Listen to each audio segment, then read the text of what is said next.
په وطن راغی پسرلی جانان څه به کوو څنګه یې وکړو هرکلی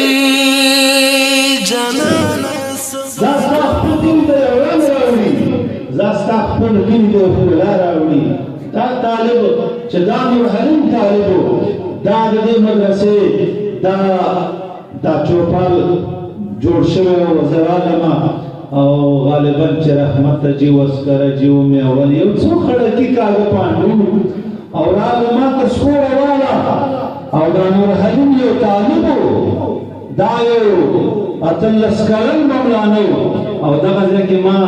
تسکوره وواله ما ویل زه خدای په خیر کي ما څه کشمالي کړلي دي د سیوی او بل ځای تخم او رنګ به راوړي امید لرم چې نن یې رنګ راوړی دی په